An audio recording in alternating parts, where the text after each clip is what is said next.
Hey everybody, meteorologist Mike Slifer here in the First Alert Forecast Center, and we are coming at you with the numbers, the official numbers for 2025. A look back at the year, a brief talk maybe about some of the weather events or really lack thereof, and a look ahead to what we're expecting here as we kick off 2026, the first Alert Weather Extra of the new year. So certainly some exciting things to dive into.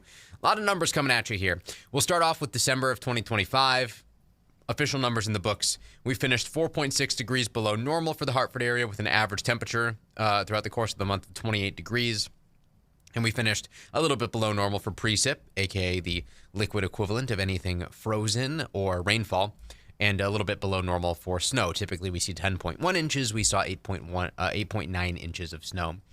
So what does that mean for 2025 as a whole? Well, it means that the year is really not all that remarkable. August, November, and December were all colder than normal by a decent margin. And even with those colder than normal months mixed in, we still ended the year a little bit above normal, a little bit warmer than normal by half a degree. So our normal temperature, at least based on the 1990 to 2020 climate period, that 30-year period, is 51 degrees. We ended up at 51 and a half. For rain, we saw 46.63 inches. That's rainfall or the liquid equivalent of anything frozen. That's just over 0.4 of an inch away from normal. In other words, over the course of 365 days, very close to where we typically would be. For snowfall, a bit of a different story, but not much of a surprise. With 27.5 inches of snow throughout the course of the season, we finished with a deficit of 24.2 inches. We typically see 51.7 inches for the Hartford area over the course of a calendar year. We, of course, didn't really have any other very significant weather events that played out. There were no confirmed tornadoes in the state of Connecticut, the first time since 2017. We also, thankfully, did not really deal with much else in the way of significant flooding and things like that. Certainly no tropical systems that impacted us directly. So all things considered, 2025, not a bad year for weather across Connecticut. Nothing notable, means that things, relatively speaking, were benign. Of course, we did have things like the rain and the wind around Halloween, never ideal, and we just had Winter Storm Abraham at the end of December there, right after Christmas. So, there were certainly some things that were maybe a little bit more notable, but as a whole, the year didn't have anything that jumped out at us. So normal high temperature yesterday, 37, normal low 21. By the end of the month, normal high is 36, normal low is 18. January is on average our coldest month every year. We typically see 14.2 inches of snow in the month of January, and we'll revisit that number coming up in a bit to contextualize it a bit more. The highest temperature recorded since 1905 for the Hartford area, 72 degrees on January 6th, 2007. The record low temperature, it's quite a bit different. 26 below zero, negative 26. That was recorded back on January 22nd, 1961. And, if we get a very cold air mass overhead, calm wind, a clear sky, and have a good snowpack, that's when you can really get some of those extreme cold temperatures. The wettest, 9.61 inches of precip, 1978, and 2011, we saw 54.3 inches of snow in the month of January alone. So more than we would typically see in an entire season fell in the month of January. If you remember, 2010 to 2011 was quite the winter. When it comes to normal high temperatures, this is actually a pretty important month because 35 degrees you see there on January 15th, that is the bottom of our average temperature curve. In other words, from the 19th through the 30th, a 21-day stretch, our average high temperature is 35 degrees. Beyond that, that average high starts to climb.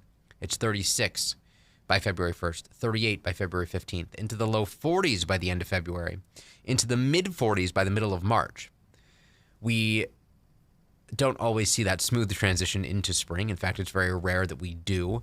However, it is worth mentioning that things on average do get a bit milder, especially as we approach the end of the end of February and get into the month of March. Today, though, not the case. 26 degrees, normal high, 36, 10 degrees below normal. Most towns right now, outside of some of the towns in the quiet corner, are running a bit milder than normal, than 24 hours ago. colder than normal, but warmer than 24 hours ago. 21 in Hartford. Compare that to 12 in Meriden, 15 in Waterbury, 11 in Torrington, 17 in Windsor Locks. Look at Willimantic coming in at 9 right now. 22 in Groton, 27 in New Haven.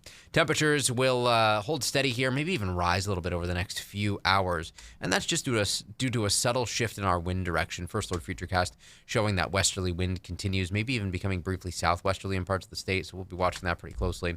But either way, a clear sky through most of the day tomorrow. It's not until tomorrow afternoon and evening where the clouds begin to ramp up. We're expecting temperatures to rise to around 30 degrees. We'll say 30, give or take a degree or two. And then as we get into tomorrow night, well, that's when we'll be watching this weak area of low pressure approach from the west. So sort of a clipper system here. Doesn't look very impressive, but it will allow for at least a period of light snow showers in the pre-dawn hours on Sunday. A lot of this will be wrapping up as we approach sunrise on Sunday. But we could see, again, maybe just a little bit of snow, a brief period of light snow, and then this all will move on out.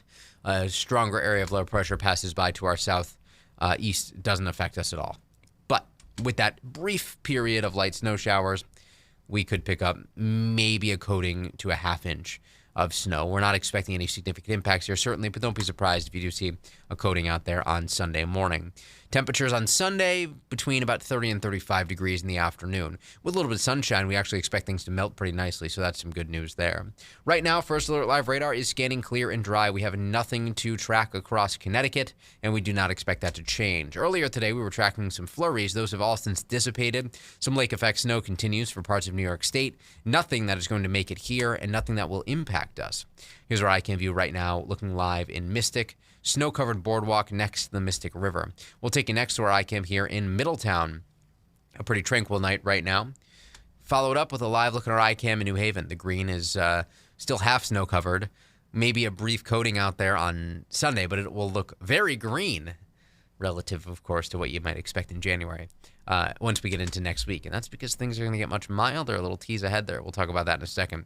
We'll take you now to Old Saybrook, where we still see some snow on the docks. And we'll finish off with a live look at our iCam in Rocky Hill as we look north to the Hartford skyline.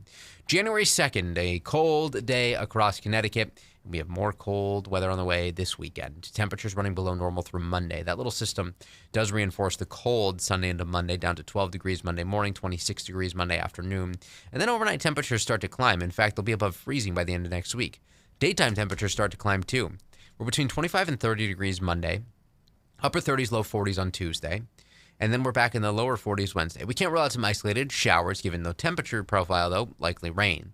By Thursday, we're in the mid-40s. By Friday, unseasonably mild in the upper 40s. And again, showers will be possible in the form of rain. And this pattern looks like it could hold January 10th through the 16th, showing these deeper shades of orange over Connecticut. This doesn't tell us how much above normal we will be, just that it's a higher chance that we end up warmer than average. At that same time, average is about 35 degrees during the day, so keep that in mind. But either way, certainly a bit of a break from the cold that we have dealt with throughout November and December. When it comes to the average amounts of snow, here's what we've seen so far. 8.9 inches in December, 1.7 inches in January. So we finished October, November, and December a little bit below normal. We'll see how January shakes out. We have a lot of time left in the month, even though we don't really see much of a chance for snow over the next 7 to 10 days. We do still have a surplus in Bridgeport, and our deficit in Hartford is not that big. So these numbers may not change much, a little bit out there Saturday night into Sunday, and then we'll likely see the deficit for the Hartford area start growing a bit more while the surplus in Bridgeport gets chipped away. Now, we'll be watching very closely, and we'll be the first to alert you if we see anything start to shift, if that milder air looks like it's going to take longer to arrive to the state, or if, of course, any storm systems look like they could be a bit more impactful. But at this point in time, the trend for next week has been fairly tranquil and not anything that is very impactful, which is good news. One final check here, the First Alert 7-day forecast. You can always track any snow showers that develop with the free First Alert weather app. The interactive radar is a very handy tool to have, especially when we get into these setups where we have these light snow events and they happen sort of at odd hours overnight. And by the time we get into the middle of next week, you may want it to track the rain showers because look at those temperatures. We're talking highs back up into the 40s. We will have much more tonight on the Wax at 10 and Channel 3 at 11. Hope you all had a great holiday season and everybody's ready to sort of get back into the groove of normalcy as we go through the weekend and into the start of next week. Have a great night.